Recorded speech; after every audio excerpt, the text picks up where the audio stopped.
having a water break. I put a little bowl there of secret water and he just loves it. Hi everybody, I hope you're doing well. I wanted to do my video update progress report for the VintageVember, and I am excited and I am a bit struggling. I'm not really struggling, but I've created challenges for myself due to nobody else's fault but my own. So I am working on Simplicity 7230, and I am making the jumpsuit, and I am also making the jacket. And so far the jacket, I'll give you a sneak peek, it's right there. That's enough. I'm going to be putting some progress shots in here as I'm talking. I cut out each of the pieces with a little bit extra around because I'm going to be quilting this with the batting behind it. And when you quilt multiple lines in different directions, it can make the fabric tend to shrink a little bit. So I just want to make sure I have enough. So this is how I do quilting of different pieces that I'm going to later assemble into garments. I am not perfect with my quilting, but I do the close enough, the best I can, so I don't freak out, because so many times I've done every single thing perfectly and the fabrics ends up shifting or whatever, and then it's really not worth getting upset. Anyway, what I do is I always cut the batting and the lining fabric just a little bit larger, because during the process, it depends on the fabrics that you're using. Excuse me. Depends on the fabrics you're using, but at times, even if it's cotton, if it's synthetics like this is, you know, like a heavyweight satin, and this is, you know, the beautiful, I think it's like a brocade, metallic vintage fabric. You never really know what the tension on your machine and all that is going to do to the fabric. And even I've found that the different kind of batting can affect how it shrinks or it doesn't. So the best advice I can give, if you're going to go through all this effort to quilt on your machine, is to just baste the dickens out of it. Just tons of hand basting, just to make sure that that fabric is going nowhere, because I would rather pull out all these basting threads later once I've done the rows of stitching to quilt it, rather than having to repeatedly pick out the stitches for the wavy rows that you're going to be stitching. Or sometimes you'll be stitching and then like a whole bunch of the fabric just, you know, will gather up underneath, and you go back and you look and you're like, oh no. So my advice is just to baste and baste and baste around the perimeter, and then baste rows across, and you should be fine. You just go slowly. What I encountered is the jacket. Okay, so I was making this for the holidays, and I am self-quilting the fabric. So I'm quilting through 2 layers of fabric.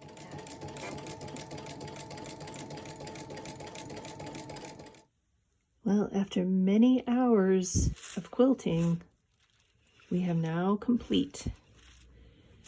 All the pieces are done for the fronts, for the backs, and the sleeves. So, remember I said you do a lot of basting? Well, the fun thing is now you can just pull out all of the basting threads, and hopefully you have them all in places that you didn't sew over them, and you can just pull them out. And it's really easy. And see here where I've had to sew under them because I didn't do the basting so straight. You just cut that and just keep pulling it.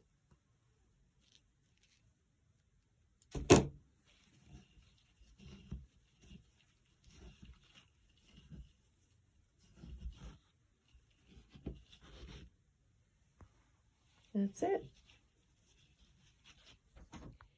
And I have all the pieces for the jacket in here, away from the cat, because he was tempted to use them as a bed in the sewing room.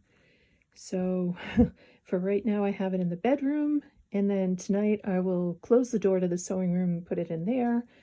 And really all I have to do is put on the sleeves, bind all the edges, and sew on the closures, and then that will be done.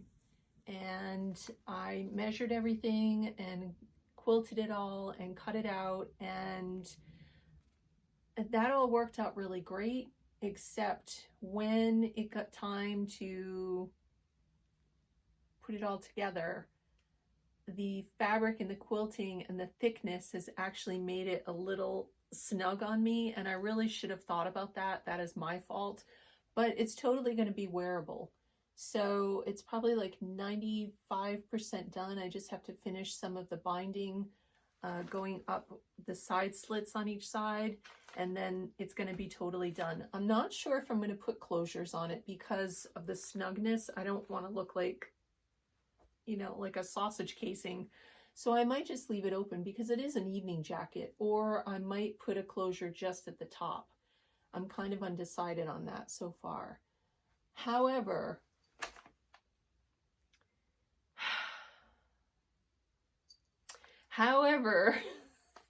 the jumpsuit, I had done a toile. I had done like a test of cutting out the bodice and the waist because that was really the only two parts that I was gonna have trouble with. This pattern is sized for a bust 34, and I'm a little bit larger than that, as well as in the waist, unfortunately, but I'm working on it.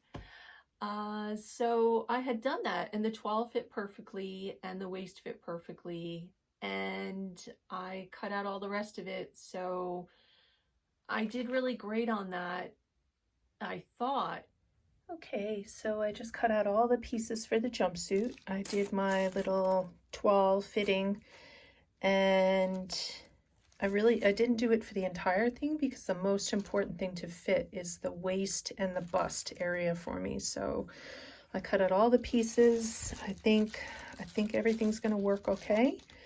And that's where I'm at now. And then I realized that how I had done that is I had cut out the top bigger, the waist bigger, and I didn't cut out the bottoms bigger. And I was like, no, and I have no more fabric. So now I am trying to use my powers of creativity to try to think of something that I can do to salvage this and not give up. Because I really didn't want to put a lot of money into this project. I wanted it to be something that was going to be low cost, because in the past, one of the big problems I've had with challenges that I've joined into is that I've gone into it and I've spent all kinds of money, and a lot of times I was just joining into the theme because it sounded fun, but it really wasn't something that I would necessarily wear myself. I was just more doing it just to join into the group and have the camaraderie with other sewists. And then in the end, you know, it cost me a lot of money. A lot of times I didn't even finish it because I really didn't like it and that kind of thing. So this time I wanted to make sure it was something that I did have the possibility to wear, that I was enthusiastic to wear, that I thought would look good on me. So now I am trying to think that through, but I'm not giving up. I believe that a pattern is like a set of guidelines, and it shows you like a design, but you are the final say in how that pattern is going to get done. You can change a neckline, you can change a sleeve length, you can change a collar, you can change and add and subtract whatever you want to do. It's not set in gold. It's not set in stone what you have to do for that particular pattern. That's totally up to you. So you can make it and completely reproduce what you see. You can even get identical looking fabrics if that's what you want to do. Or you may have to make adjustments, you may have to make changes, or you may want to. So I just wanted to say that because I think so many times, especially for beginning sewists, they get so overwhelmed. They're like, oh my gosh, it's got pleats, it's got a waistband, it's got pockets, it's got this and that and the other. And it's like you can kind of pare this down or add to it however you want to do. It's totally up to you. You're the boss. That's the great thing about sewing, is that I kind of like going in stores and I will see something and I'll be like, oh, but I wish it had such and such. Very rarely do I find something, even while thrifting, that I don't go and finagle in some way to change it a little bit to be more my taste, more my style. I am right now working on a skirt that I thrifted yesterday, and I just saw this fabric. It was all crinkled up, you know, stuck in the rack with all of the other skirts at the thrift store. And I saw the bottom. Somebody, looks like they had completely stolen, not stolen, but taken the, must have been a beautiful ruffle or trim or something off of that. And so they donated it, but they didn't want to lose that. I don't blame them. I think that's funny. And I am going to just add my own trim to it. So I actually think I'm going to like it so much just for doing that one little touch. So anyway, I'm trying to think of a way that I can widen the bottoms and maybe make it a design feature. I might have enough to do like a trim of the black satin down the sides, or I might look through my stash and see if I have something else. But anyway, I am enjoying this. The only thing I'm going to have to buy, because I've looked and looked and looked through my stash and I don't have anything that I can use, I need some netting or organza to make the headpiece. I'm actually, now that the jacket is almost done, I honestly don't think it needs anything, but I really want to make this. And I know this is like a silly, frivolous thing. It's not like, you know, something you can wear every day. I mean, you can wear it whenever you want, but I still think I really want to make it. So I'm going to be looking for something to do that with.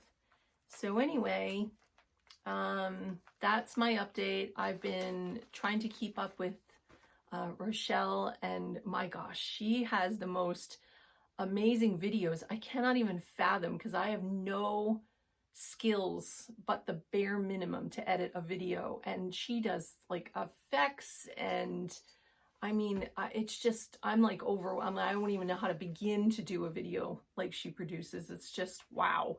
And I really like to just sit down and like absorb them. And she teaches a lot of stuff too. So I really am enjoying this challenge. I'm enjoying not only sewing these up, but I kind of like the challenge too. I kind of like the fact that I'm going to be changing this up, and I'm hoping that I can make it all work out. So that's where I'm at so far. This is just a short little video, and I just wanted to give you kind of like a progress report and update. And hopefully the next time that I film for this, I'm going to be showing you the finished product. So I love you all, and I hope you have a wonderful day. And oh, I don't see this. This is a, I made this quite large. It's almost like a work at home smock. It's like the Dottie Angel pattern. And I used some vintage, I think that was from like a table runner for pockets, and some different cat fabrics, of course. So I love you all, and I hope you're having a great day, and take care. Bye-bye.